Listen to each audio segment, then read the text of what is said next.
이 시간에도 짐 로저스의 돈의 미래라는 책의 한 부분을 여러분께 들려드리고자 합니다. 첫 번째 소제목은 세계 경제의 패권은 동쪽으로 이동하고 있다입니다. 어떤 내용인지 한번 보도록 할까요? 앞으로 세계 경제의 중심은 동쪽으로 이동할 것이다. 나는 그 중에서도 중국과 러시아에 주목하고 있다. 매장량이 엄청난 천연 자원을 보유하고 있기 때문이다. 그뿐 아니라 이들 국가는 광대한 국토와 엄청난 인구, 그리고 우수한 두뇌를 보유하고 있기도 하다. 잠시 과거로 돌아가 보자. 1919년 영국은 세계에서 가장 힘센 국가였다.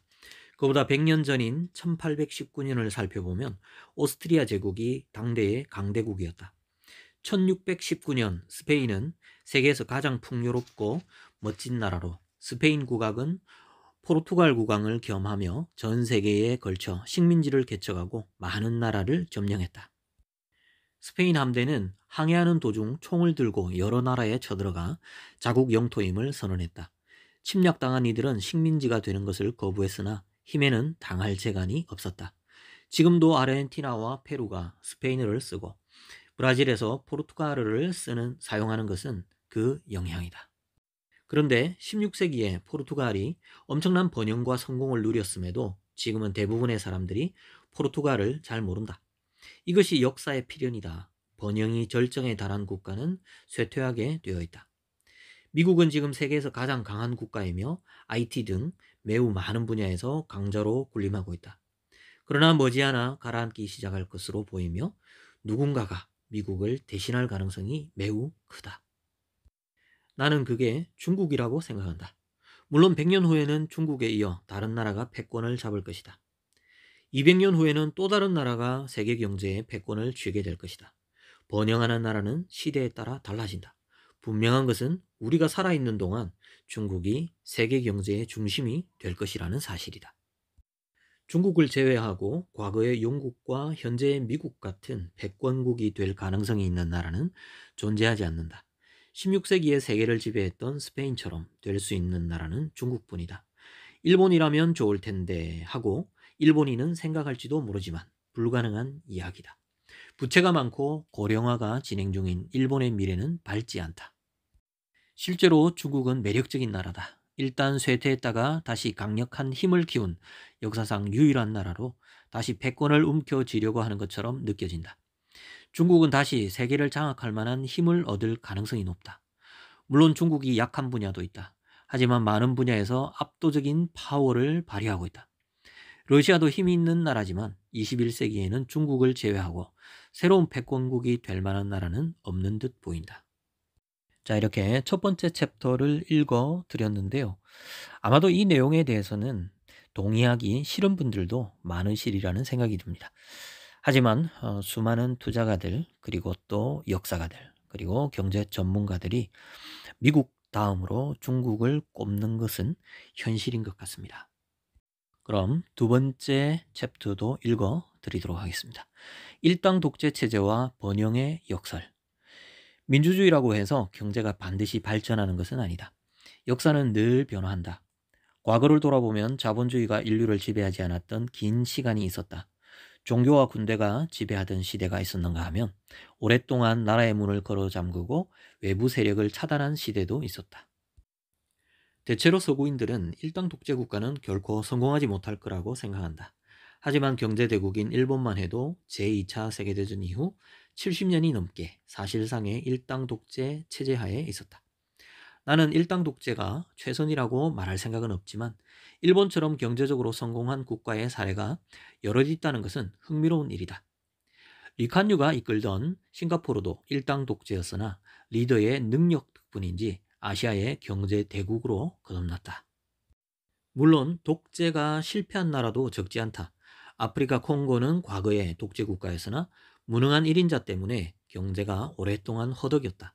결국 독재라는 정치 체제 자체가 경제 성장을 결정한다고 보기보다는 리더가 우수한 인물이라면 싱가포르처럼 성공하고 그렇지 않으면 콩고 같은 재앙을 겪는다고 보는 편이 맞을 것이다. 중국은 전통적으로 강력한 자본주의 국가였다. 공산당이 정권을 잡은 1949년부터 경제 자유화가 시작되기 직전인 1991년까지만 예외였을 뿐이다. 중국이 완전한 공산주의 국가가 되고 나서부터는 경제 성장이 정체되었고 나라는 후퇴하는 듯했다. 구소련이 실패한 적이 있어서인지 누구나 공산주의를 부정적인 시선으로 바라보았다. 하지만 특이하게도 중국은 공산주의 체제를 유지하면서 경제 자유화를 추진해 눈부시게 발전해왔다. 중국인은 공산주의자이지만 지금은 세계 최고의 자본가이기도 하다. 북한의 김정은 국무위원장도 이런 중국을 보며 중국 같은 부자 공산주의 국가가 되고 싶다라고 언급했을 정도다. 한편 러시아는 어떨까? 러시아에서 혁명이 일어난 것은 100년도 더 전의 일이다.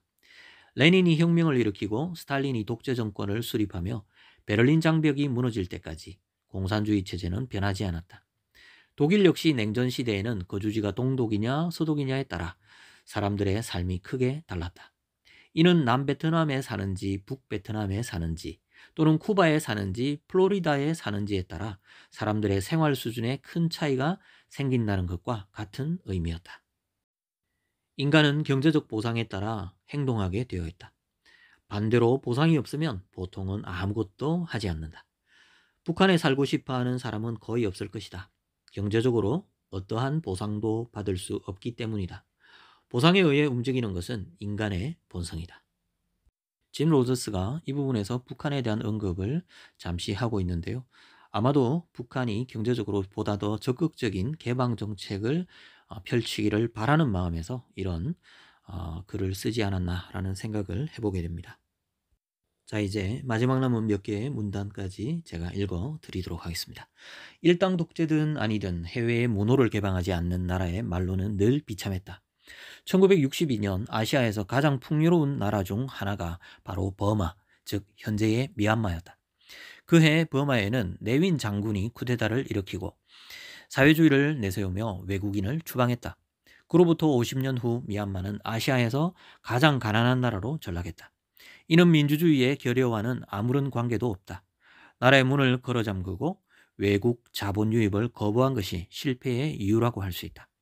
똑똑하지 않은 독재자가 나라를 지배한 것이 문제였다.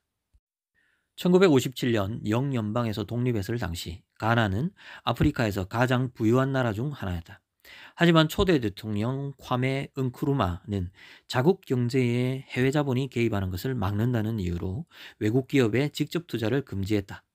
그 때문에 가나는 경제 발전에 필요한 민간 자본을 해외에서 도입할 수 없게 되었고 결국 10년 후 파산했다. 이처럼 해외에 경제를 개방하지 않아 국력이 쇠퇴한 사례는 역사 속에서 수도 없이 찾아볼 수 있다. 결과적으로 정치 체제가 민주주의인지 혹은 일당 독재 시스템인지 여부보다는 지도자의 능력과 해외 문호 개방이 국가 경제 발전에 더 큰 영향을 미칠 수 있다는 점을 간과해서는 안 될 것이다. 물론 우리가 짐 로저스의 말을 절대적으로 전적으로 다 받아들일 필요는 없겠죠. 하지만 그가 왜 어떤 의도에서 이런 말들을 했는지 한 번쯤 생각하면서 볼 필요는 있을 것 같습니다. 앞으로 세계 경제의 패권이 과연 중국 쪽으로 이동해 갈 것인지, 그야말로 패권 국가로서 중국이 제대로 된 역할을 해 나갈 것인지는 우리가 지켜봐야겠죠. 하지만 우리는 그냥 단순하게 지켜봐야 하는 그런 입장만은 결코 아닌 것 같습니다. 대한민국 같은 경우에는요, 바로 중국과 지근거리에 있는 나라이고 경제적으로도 굉장히 깊은 연관성이 있는 나라이기 때문에 우리는 보다 더 면밀하게 연구하고 분석하며 관찰할 필요가 있는 입장이 아닌가라는 그런 생각이 듭니다. 짐 로저스의 돈의 미래라는 책, 사실 저는 짐 로저스의 책을 읽을 때마다 단순한 경제나 투자에 관한 책 그 이상으로 역사에 관한 책, 역사서다라는 그런 생각들을 많이 하게 됩니다. 그의 관점이나 그의 통찰력은 단순한 투자가의 눈을 뛰어넘는 역사적 통찰을 담고 있기 때문이 아닌가라는 생각이 드는데요. 우리가 보다 긴 안목으로 그리고 보다 더 거시적인 관점에서 투자자의 길을 걸어 나가려 한다면 이 짐 로저스의 책들을 우리가 탐독하면서 그의 역사적인 안목까지, 그의 철학적인 통찰까지 함께 겸비한다면 참으로 좋지 않을까라는 생각을 해보게 됩니다. 코멘트 TV였습니다. 감사합니다.